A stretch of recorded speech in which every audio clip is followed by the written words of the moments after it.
Yasho's wanted to say something, then Zakia, and then Sharda gets the last word. Yasho Azad. Yeah. On a very critical point, which is the narco test, which is referred to by you and Mr. Singh, saying that... I mean, it's inadmissible, firstly, right? Yeah. It's inadmissible. The other thing is, it's the police who has to ask for the narco test. And that's why I'm saying the investigation should have reached a certain stage where a narco test is required. And you are asking the victims to take a narco test. Who are you? You're not even an investigator. It is supposed to be on you. And there are ways to beat the narco test also. Okay. Zakia Soman, why do you think the BJP would feel any investment in protecting a member of parliament, this one man? Is like, I don't know, it's counterintuitive to me to understand what's actually going on here. So I'm sorry to say this, but our political class totally lacks any commitment to gender justice and gender equality. It's all rhetoric, hollow rhetoric, I would say. It is now becoming a pattern in our country. The caste, the religion, the social position, the powerful position of the perpetrator decides whether the survivors will get justice at all or not.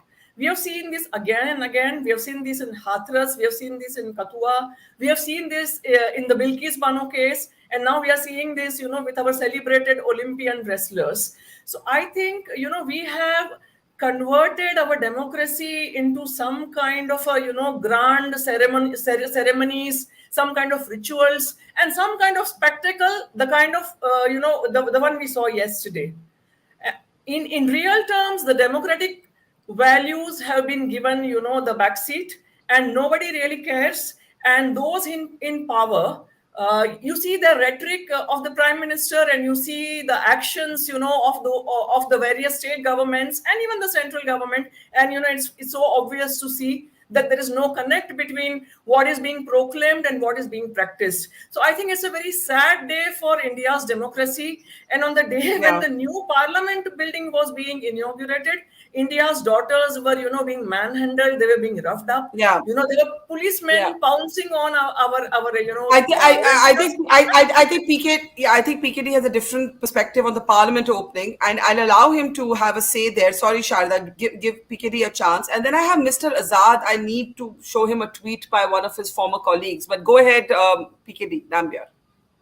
This is very unfortunate. I've been hearing a couple of voices even yesterday in the television studios. The people who cannot even celebrate a day which is not parliament building is not made for Narendra Modi. It is made for all the parliamentarians who sits there, and it's for the country. And now every day, second day, people will talk about democracy. May I ask you, ma'am, you are such a senior person, what is democracy? Is the democracy has started in this country in 1947? Do we have do you have Atma के बिना कभी cultural values के बिना कभी कोई structure हो सकते हैं क्या? You and me without intelligence or value system, will you be a person what you are? So I think just bringing politics and the blind hate of somebody, even either case. I mean, I'm a neutral person. I'm just telling you either case is not acceptable. Let's talk about wrestlers and 28. The day which was yesterday they have chosen was the wrong day. That is where I started with. They should have chosen any other day. They should have chosen any other method. Or what do you think in Jantar Mantar and the new parliament building is just about 1.5 kilometers, and you expect that all these wrestlers or I still feel that if the police had shown generosity and said we offer you an alternative venue, then I think the police would have had a position of strength to make their argument from. Now I want to come to actually Mr. Azad before I give the last word to Sharda. I saw a former IPS officer threatens to shoot wrestlers. First, I couldn't believe my eyes when I saw this headline. Bajrang Punia responds, and now I will show you the tweet. And this is the tweet of Dr. NC Asthana that Bajrang Punia is responding to. जरूरत हुई तो गोली भी मारेंगे मगर तुम्हारे कहने से नहीं. अभी तो सिर्फ कचरे के बोरे की तरह घसीट कर फेंका है. I'm not going to read this on. I think social media. What to say, Mr. Azad? What to say to this? I'm against this language, against the intent, against the import, against the entire statement. And I'm sorry. Terrible. I don't think I mean, IPS it's, should make a remark like this. yeah. Sharda, the last word to you. What happens now? What's actually going on in terms of within, the sporting universe, within the wrestling federation? What's actually going on? Where does this protest go from here?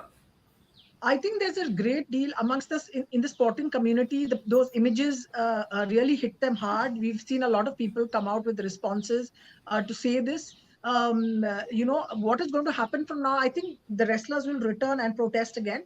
In October, there is going to be a very grand, one of those, great events that we love doing, which has buildings involved in it, and people are irrelevant. The people of the country are irrelevant. Buildings are more important. They're going to have an IOC, International Olympic Committee session in Bombay.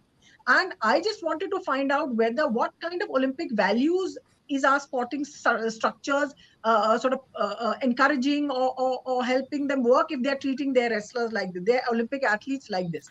So this other grand thing that's there, I would hope that there is some pressure put on, So let me ask you. Let me ask you, PKD. I am quite a sort of sentimentalist about symbols of the state. And I wrote yesterday that I was especially moved by the multi-faith ceremony because that for me is what India is. But when I look at Brij Bhushan Saran, those are the images of the multi-faith ceremony. But when I look at Brij Bhushan Saran Singh at the Parliament House there, waving to the cameras, and then I look at the wrestlers being pulled away, घसीटोड बोरी की तरह, as the IPS officer said, there is something in that juxtaposition that really disturbs me, and I believe Brij Bhushan Saran Singh undoes the spirit with which the Parliament House was opened yesterday. Do you not agree? I'm not saying the wrestlers should have been allowed to agitate before the Parliament House. I have never said that. I understand that no police force would have given that permission.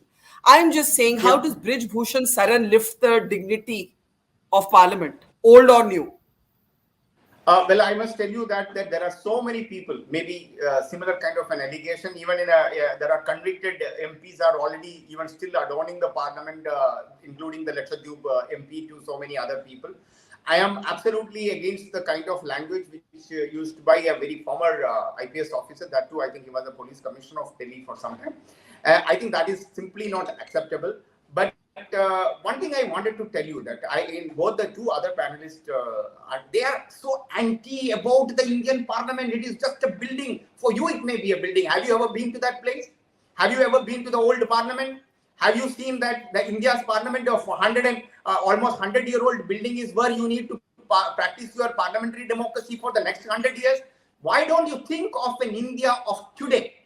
An India of today is not about just Narendra Modi. He is the leader of today. If you make a building for the parliament, this is for the nobody is eternal in this world, right? So Narendra Modi ke baad koi aur aayega, but why this hatred for this new parliament building is okay. I feel like Mr. Modi is not the point of debate today, but I do want to pull up a data. 43% of newly elected Lok Sabha members of parliament, this is 2019, PKD, to your point, this is across parties have a criminal record, and 363 sitting MLAs and MPs have criminal cases against them.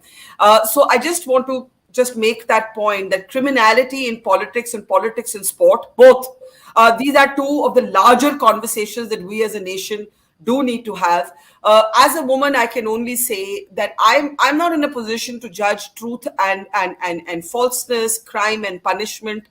But I do believe that this inquiry report, the basis of which a clean sheet was given, if this inquiry report is legitimate, please put it before the people of our country. Two, if this inquiry report is so legitimate, why has an FIR been filed after that? There are things that just don't add up. If Mr. Brij Bhushan is innocent, why has this FIR been filed?